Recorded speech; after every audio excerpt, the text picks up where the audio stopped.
My first question for you is, what steps would you take to help the disabled and chronically ill community of Wisconsin, particularly in low-income and houseless communities that have difficulty accessing healthcare? That's such a great question. So that there are multiple ways that we can make sure that there is better access and working towards disability justice. And I think there's both legislation we can pass. I know one thing that one of the organizers I was working with was talking about is accessibility on government websites, right? So not all of the government websites have ways for folks who are visually impaired to be able to access these. And a lot of the agencies that have, online applications for services and things like that, not all of them are accessible. So there are statutes and bills that we can pass to make sure those are upgraded.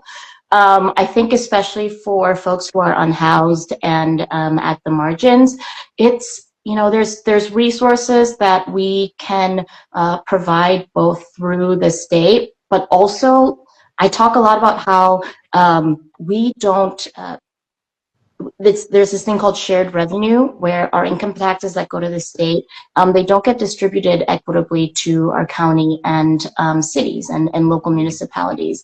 And when we have that more equitable structure, that means that these local municipalities can tailor resources better to their communities, right? Instead of this like overarching here state money.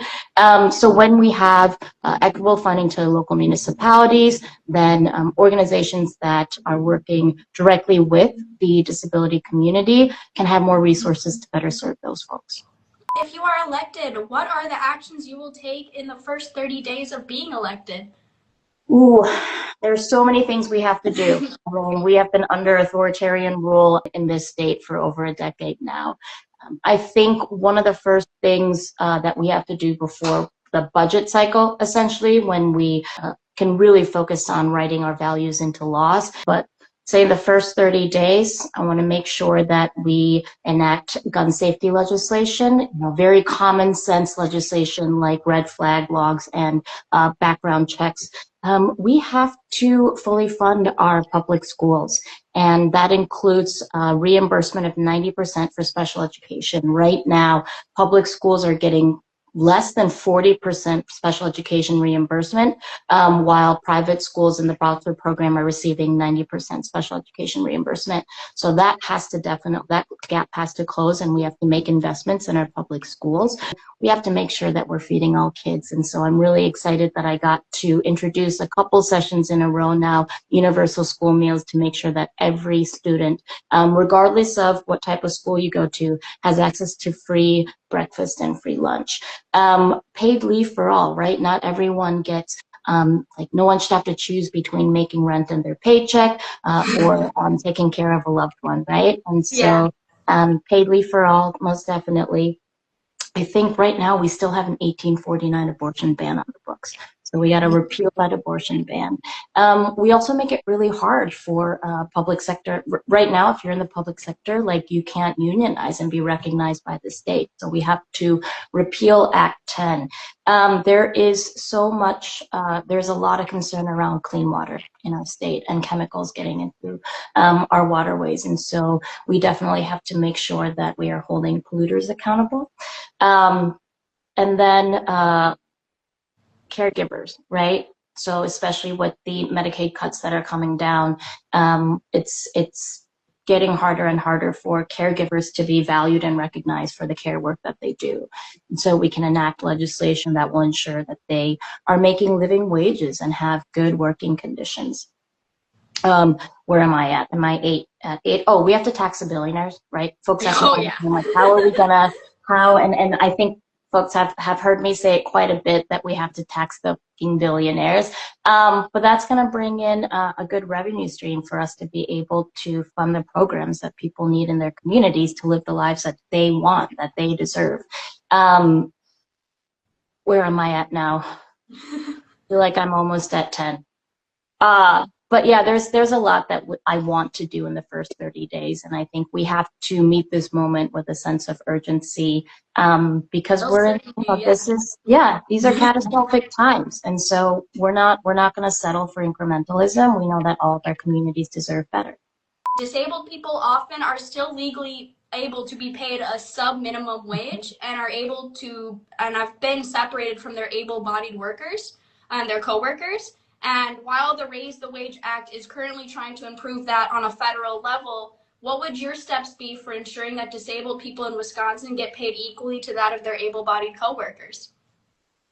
Well, fortunately, we already have a bill drafted. I introduced Oh, legislation that would repeal the tip minimum wage of $2.33 an hour, as well as the sub minimum wage. And so I think that it's important that folks know that we are all temporarily able, right? Like this is disability justice is justice for all. And so and make living wages and ensuring that bad employers and bad actors aren't able to take advantage of folks who should be making a living wage. COVID-19 disproportionately affected the Black community, and despite COVID-19 causing a significant rise in disabled and chronically ill people, for example, we see a rise in POTS, we see a rise in long COVID, other health-related complications due to this, many of the advocates, myself included, that we have for the disabled and chronically ill community identify as white. This is largely due to the extreme amounts of racism in the healthcare industry that prevent many people, especially Black women, from receiving the proper healthcare and treatment that they need. I know that it'd be difficult at a government level to fully address the medical racism that has been in our history for so long, but do you have any type of idea for how Wisconsin itself could personally combat this? We have a just terrifying Black infant mortality rate, and the state, has to do everything that it can do to ensure that Black mothers have what they need for both pre and postpartum care. And so there are grants that currently help fund community programs, especially with Black doulas, right? But I think that extending postpartum Medicaid to not just cover the first couple of months, but the full year of after a person has a child, again, making those investments directly in Black communities where there are programs that, a lot of Black people, they don't have any reason to trust mostly white doctors, right? And so especially with how staggering the numbers are for Black infant mortality rate, as well as the mortality rate for Black mothers. And there are communities there are programs within communities that I think we don't have to create programs that then folks are going and kind of save your mindset and telling folks what to do, like trusted doulas or other elders who are helping with care, making sure that Black mothers have access to different types of births, and so that I think making investments directly in the community and really looking at ensuring that we don't have these high Black infant mortality rates, and that comes with both investments in the mother, both pre and postpartum care, but also making sure that things like environmental racism, right, and the investments that we have in Black communities when it comes to health, education is connected to health, right? Having clean air and making sure that there's tree equity even in neighborhoods. Yeah, it's all connected, but it's staggering those numbers for Black infant mortality rates, and we have to be doing better. We have to be doing more.